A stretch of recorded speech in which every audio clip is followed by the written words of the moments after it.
নমস্কার বন্ধুরা, মুনস কিচেনে আপনাদের সকলকে স্বাগত জানিয়ে আজকে আমি আরেকটি নতুন রেসিপি নিয়ে আপনাদের সামনে হাজির হয়ে গেছি।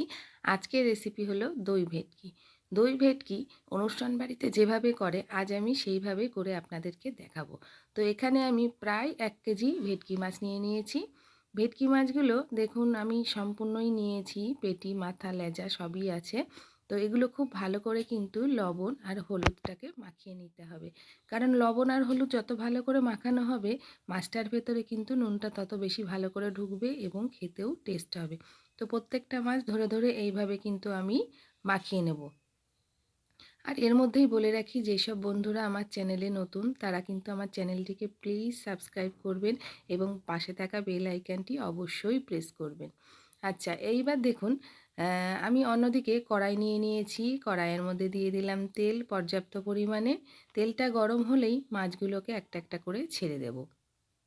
ভেটকি মাছ কিন্তু খুব নরম হয়, সুতরাং ভেটকি মাছ খুব সাবধানে উল্টে পাল্টে ভাজতে হবে।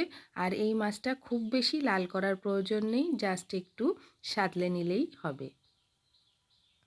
তো মাছগুলো খুব সাবধানতা অবলম্বন করে আমি ভেজে নিচ্ছি। এই ভেটকি মাছটা খেতে কিন্তু অসাধারণ লাগে। এই মাছটা রাঁধতেও যেমনি সোজা, খেতেও কিন্তু সেমনি টেস্টি। তো মাছগুলো উল্টে পাল্টে ভেজে আমি একটা একটা করে তুলে নেব। আর প্রত্যেকটা মাছই কিন্তু আমি এইভাবে একইভাবে ভেজে নেব। বাকি যে মাছগুলো ছিল সেই মাছগুলো এবার আমি আবারও এই তেলে ভেজে নিচ্ছি।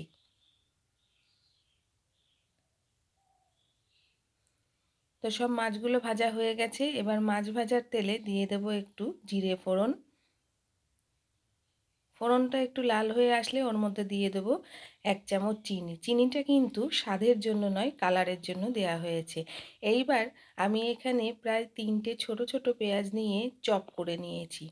পেঁয়াজগুলো খুব বেশি ভালো করে কুচিয়ে নিলে কিন্তু গ্রেভিটা খুব ভালো হয়, তাই আমি পেঁয়াজটা একটু বেশি কুচো করেছি। পেঁয়াজটা যখন এইভাবে লাল লাল হয়ে আসবে তখন এর মধ্যে দিয়ে দেব আমি 2খানা টমেটো। টমেটোর ওপর দিয়ে দেবো একটু লবণ, তাহলে টমেটোটা খুব তাড়াতাড়ি নরম হয়ে গলে যাবে। এইভাবে খুন্তি দিয়ে ভেঙে নিতে হবে। তো টমেটোটা যখন গলে যাবে তখন কিন্তু এর মধ্যে আমি এক এক করে সব মশলাগুলো দিয়ে দেবো। দেখুন টমেটোটা প্রায় গলে এসেছে। আবারও একটুখানি নেড়ে নেব। এরপর দিয়ে দিচ্ছি আমি আদা রসুনের পেস্ট। তারপর দেব জিরের গুঁড়ো, ধনে গুঁড়ো, লঙ্কার গুঁড়ো, আর দেবো একটু কালারের জন্য কাশ্মীরি লঙ্কার গুঁড়ো, আর দিয়ে দিচ্ছি হলুদ পরিমাণ মতো। এখানে কিন্তু আমি আর লবণ দিইনি, যেহেতু টমেটোর ওপর লবণ দিয়েছিলাম। পরে যদি লাগে তখন কিন্তু আমি এটা চেক করে নিয়ে দিয়ে দেব। তো এইভাবে মশলাটাকে কষিয়ে যখন তেল বেরিয়ে আসবে তখন এর মধ্যে আমি দিয়ে দেব প্রায় 100 গ্রাম টক দই। টক দইটা দেওয়াতে কিন্তু খুব সুন্দর এটা টেস্ট হবে। আর একটা কথা বলি, টক দইটা যখন দেবেন তখন কিন্তু গ্যাসের ফ্লেমটা কমিয়ে দিতে হবে, আর টক দইটা খুব ভালো করে ফেটিয়ে নিতে হবে। তাহলে কিন্তু টক দইটা ফেটে যাওয়ার কোনো ভয় থাকবে না। তো দেখুন কত সুন্দর মশলাটা কষে এসেছে এবং তেলও কিন্তু খুব সুন্দরভাবে রিলিজ করে দিয়েছে। এরপর এর মধ্যে দিয়ে দেবো আমি গরম জল। গরম জলটা দিলে কিন্তু টেস্টটা খুব ভালো হয়। তো ঝোলটা যখন ফুটে যাবে তখন আমি এর মধ্যে এক এক করে সব মাছগুলোকে ছেড়ে দেব। তার আগে আমি একটা ঢাকনি দিয়ে এই ঝোলটাকে ফোটার জন্য রেখে দেব 2 মিনিটের জন্য। তো 2 মিনিট পর ফিরে এসেছি, ঝোলটা কিন্তু খুব সুন্দর ফুটে গেছে। এরপর যে মাছগুলো ভেজে রেখেছিলাম মাছগুলো ঝোলের মধ্যে আমি ছেড়ে দিচ্ছি এক এক করে। আর ঝোলটা কিন্তু খুব বেশি করলে হবে না, গা মাখা মতো করতে হবে। তো খুব সুন্দরভাবে দেখুন মাছের কালারটা কিন্তু খুব, ঝোলের কালারটা ভীষণভাবে সুন্দর লাগছে। এইবার আবারও আমি একটা ঢাকনি প্রায় 3-4 মিনিটের জন্য ঢেকে দিলাম আমি।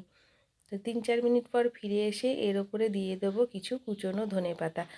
ধনেপাতাটা দিলে কিন্তু মাছের ঝোলের টেস্টটা দ্বিগুণ হয়ে যায়। তো ধনেপাতাটা দেওয়ার পর আমি আরেকটা ঢাকনি দিয়ে ঢেকে দিচ্ছি, যাতে ধনেপাতার যে সেন্টটা হয় সেটা ঝোলের মধ্যে মিশে যাবে। তো দেখুন ঝোলটা কিন্তু অনেকটাই কমে গেছে। ব্যাস, রান্নাটা প্রায় অলমোস্ট রেডি। এটা এবার আমি নামিয়ে নেব।